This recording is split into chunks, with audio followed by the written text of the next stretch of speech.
والے سیگمنٹ کو پہلے بات کریں. آپ نے پچھلے ہفتے طہارت پر بات کی تھی اور ہم نے اس کا پہلا حصہ پورا کیا تھا. آج مجھے امید ہے کہ آپ دوسرے حصے پہ بات کرنا پسند فرمائیں گے. بالکل. الحمدللہ وحدہ والصلاۃ والسلام علی من لا نبی بعدہ اما بعد.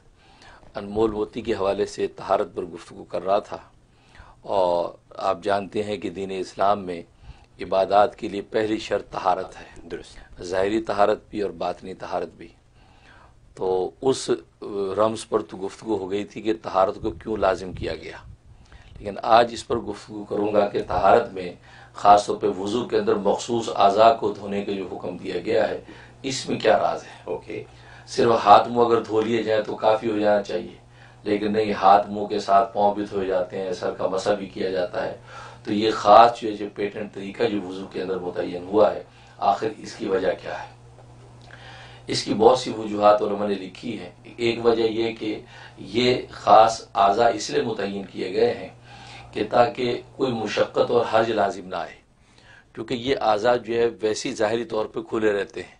انسان جو ہے شرٹ پہن لیے تو بازو کھلے ہوئے ہیں ہاتھوں تک، پاؤں کھلے ہوئے ہیں، چہرہ کھلا ہوا ہے، سر کھلا ہوا ہے. تو یہ اعضاء چونکہ کھلے ہوتے ہیں، ڈھمپے ہوئے نہیں ہوتے، لہٰذا انہی کو دھو لینا اور دھونے کو حکم دینا کسی قسم کی مشقت میں نہیں ڈالتا.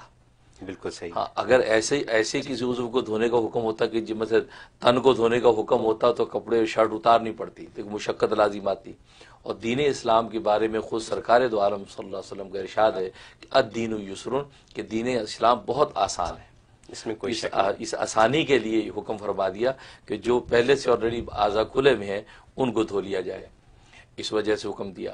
اور ایک وجہ یہ کہ ویسے دنیا کے اندر یہ رواج ہے، خاص طور متمدن جو تہذیبیں ہوتی ہیں، جب وہ بادشاہ وقت کے بعد جاتی تھیں تو ان کو حکم ہوتا تھا درباری کو ہاتھ اور منہ کو دھو کر جائیں.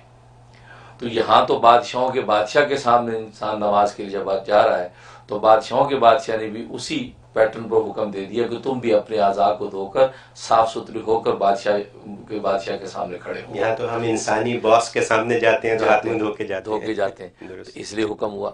اور تیسری وجہ یہ ہے کہ اصل میں عام طور پہ چونکہ انسان جو ہے وہ زندگی کے کاروبار میں لگا رہتا ہے تو یہ اعضاء چونکہ کھلے رہتے ہیں اس لیے مٹی گھٹا ان پہ آتا ہے، یہ آلودہ ہو جاتے ہیں، چہرہ ہے، پاؤں ہے، ہاتھ ہے، کونیوں تک سر ہے. تو حکم دے دیا کہ انہی کو دھوئیں تاکہ وہ جو مٹی گھٹا اگر لگا ہوا ہے تو وہ میل کچیل صاف ہو جائے، اور کسی دوسرے کے ساتھ جب سامنا ہو تو اس کی اس ایسی کیفیت دیکھ کر کے اس کے چہرے پہ مٹی ہے، سر پہ مٹی ہے، ہاتھ پاؤں میں مٹی ہے، تو کسی دوسرے کو تقدر اور کسی قسم کی نفرت نہ ہو. اس لیے فرمایا کہ وضو کے اندر آپ ان 4 اعضاء کو دھو لیں. اور ایک وجہ یہ ہے کہ چونکہ عبادت میں اللہ کے سامنے کھڑا ہونا ہے تو نشاط اور تیقظ ضروری ہے، اور یہ جب انسان آزاد ہو لیتا ہے وضو میں تو اس کے اندر ایک خار نشاط پیدا ہو جاتی ہے، اس پہ ایک قسم کی جو ہے غفلت کی کیفیت ختم ہو جاتی ہے. چنانچہ یہ وجہ ہے کہ دنیا میں بھی آج اگر کوئی انسان بے ہوش ہو جائے تو اس کے اوپر پانی چھڑکا جاتا ہے، جیسے منہ پہ پانی مارتے وہ آنکھ کھول دیتا ہے. تو یہاں تو خاص جب آزاد ہو کے اللہ کے سامنے کھڑا ہوگا تو کسی قسم کی جو اس میں تکاسل نہیں ہوگا، اور تیقظ اور نشاط کے ساتھ عبادت میں کھڑا ہوگا، اور جو مقصد ہوگا عبادت کا وہ پورا حاصل کرے گا. اس لیے حکم دیا ان خاص اعضاء کو دھونے کا اور خاص طریقے سے، جس کی وجہ سے انسان اللہ کی بات کو اچھے طریقے سے کر سکتا ہے. بالکل. آپ نے بات کی ذہنی طہارت کی بھی، تو اس بارے میں آپ کیا کہیں گے؟ ظاہر ہے کہ باطنی طہارت تو پہلے ہے، اور ظاہری طہارت اصل میں باطنی طہارت کا پیش خیمہ ہوتی ہے. کہ بندہ جب ظاہری طہارت حاصل کرتا ہے تو وہ کہ زبان حال سے وہ یہ کہنا چاہتا ہے اپنے اللہ کو، یا اللہ میرے اختیار پہ تو ظاہر کو پاک کر لینا تھا، وہ میں نے کر لیا، باطن تیرے ہاتھ میں ہے، اب تو میرے باطن کو پاک کر دے. اس لیے انسان ظاہری طہارت اللہ کو پیش کرتا ہے اور باطنی طہارت اللہ کے سپرد کر دیتا ہے، اور دلوں کو پاک کرنا اللہ کا کام ہے، اللہ پاک کر دیتا ہے. اب کہتے ہیں ایک چھوٹی سی بات میرے ذہن میں آ رہی ہے. بہت لوگ یہ کہتے ہیں، یہ شاید شک و شبہات کے سیگمنٹ میں بھی یہ بات آ جائے کہ لوگ کہتے ہیں کہ نماز پڑھنے کے لیے کھڑے ہوئے، اور جیسے ہی نماز پڑھنے کے لیے کھڑے ہوئے تو ذہن کہیں چلا گیا، جمع تفریق شروع ہو جاتی ہے فوراً. تو میں یہ سمجھتا ہوں کہ جب ہم نے وضو بھی کر لیا اور ہماری ظاہری اور باطنی طہارت ہو گئی تو کیسے اس خشوع و خضوع کو ہم لائیں اپنی نمازوں میں کہ جس کے لیے ہم نے وضو کیا ہے اس میں ہمیں پوری کامیابی ہو جائے. اصل میں بات ہوئی ہے کہ ایک کسی اللہ والے سے یہ سوال کیا کسی نے کہ ہندو جب اپنی مورتی کے سامنے کھڑا ہوتا ہے تو پورا توجہ انہماک کے ساتھ بیٹھتا ہے، جبکہ ہم نماز میں جب کھڑے ہوتے تو کبھی سر پہ خارش ہو رہی ہے، کبھی کھانگ رہے ہیں، کبھی ہاتھ یوں کر رہے ہیں، تو ہم بالکل بے چین نظر آتے ہیں، بالکل، تو وہ خشوع خضوع توجہ کیوں نہیں ہوتی؟ تو حضرت نے فرمایا کہ اصل میں بات یہ ہے کہ چور وہیں آتے ہیں جہاں پر خزانہ ہوتا ہے، تو شیطان اصل میں حملہ وہیں کرتا ہے جہاں ایمان کا خزانہ ہوتا ہے، تو ہندو تو پہلے اسی کی راہ میں لگا وہ تو اس کو اور تھپکی دے کر منوی کرتا ہے، تو یہ مسلمان تو اس شیطان کے راستے سے ہٹ کے رحمان کے سامنے جھک رہا ہے، تو یہ ڈسٹرب اس کو کرتا ہے اصل میں، تاکہ وہ ادھر ادھر متوجہ ہو اور نماز کو یہ خشوع اس کا ٹوٹے، تو لہذا اس ٹوٹنے کے وقت میں انسان جب متوجہ رہتا ہے اللہ کی طرف، تو اس جو خاص قسم کی جو جنگ کرتا ہے وہ اندر ہی اندر، تو شیطان سے ہٹ کے رحمان کی طرف کی، اس پر بھی اللہ تبارک و تعالی مومن کو اجر عطا فرماتے ہیں، یہ میری خاطر جو ہے کوشش کر رہا ہے کہ یہ میری طرف متوجہ رہے، لہذا حکم یہی ہے کہ جب نماز میں ایسے خیالات آئیں تو اس کو چھٹنے کی کوشش کرے اور اپنی نماز میں لگا رہے، تو پھر بھی آتے رہیں تو خیال آنا برا نہیں ہے، خیال لانا برا ہے، اس لیے حضرت حکیم الامت مجدد ملت مولانا اشرف علی تھانوی رحمہ اللہ تعالیٰ فرماتے ہیں کہ نماز میں خیال آنا برا نہیں ہے، خود آتے رہیں، بھلے آتے رہے، آپ پرواہ نہ کریں، آپ اللہ کی طرف متوجہ رہیں، لیکن لانا برا ہے کہ خود آپ اس پر سوچیں، خود خیالات لائیں، تو یہ برا ہے، اس سے بچنے کی کوشش کریں، اور بچنے کی کوشش پر بھی اللہ تبارک و تعالیٰ اجر عطا فرماتے ہیں۔ بالکل درست، بس یہ ایک ایسی چیز ہے کہ ہم لوگ وضو کرتے ہیں، نماز کے لیے کھڑے ہو جاتے ہیں، اور اس کے بعد پھر جیسے میں نے کہا کہ جمع تفریق شروع ہو جاتی ہے، اس کے لیے کیا کوئی ایسا خاص طریقہ ہے جو کہ خاص کام کیا جائے جس میں کہ ہمارا خشوع و خضوع جو ہے وہ قائم رہے؟ میں نے اپنے طور کے اوپر اپنے لیے ایک طریقہ اختیار کیا، لیکن میں پہلے آپ سے نصیحت چاہوں گا۔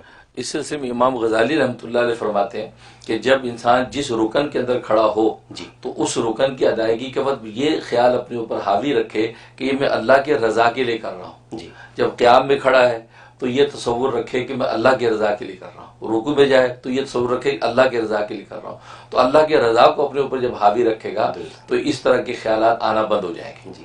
ایک اللہ والے فرماتے ہیں کہ میں جب نماز میں کھڑا ہوتا ہوں تو میں اس تصور سے کھڑا ہوتا ہوں کہ میرے سامنے بیت اللہ ہے، اور میرے دائیں طرف جنت کی حسین وادیاں ہیں، میرے بائیں طرف ہولناک جہنم کی آگ بھڑک رہی ہے، اور میرے پیچھے ملک الموت فرشتہ تیار کھڑا کہ جیسے سلام پھیرے گا اس کی روح قبض کر لوں، اور اوپر سے اللہ مجھے دیکھ رہا ہے، تو میں جب اپنے آپ کو اس حصار کے اندر بند کر کے نماز میں کھڑا ہوتا ہوں تو اللہ تبارک و تعالیٰ مجھے وسوسوں سے محفوظ رکھتے ہیں۔ Very nice. خواتین و حضرات، آپ رحم ٹی وی پہ ہمارا پروگرام کشکول معرفت دیکھ رہے ہیں، ہمیں آپ کی کالز کا انتظار بھی رہے گا۔ ہمارا فون نمبر 718-408-1159 718-408-1159۔ ہم اپنے پروگرام کے پہلے سیگمنٹ انمول موتی میں اس وقت ڈسکشن کر رہے ہیں، اور بات چیت ہو رہی ہے طہارت کے اوپر، اور طہارت سے ہم نماز کے اوپر چلے گئے۔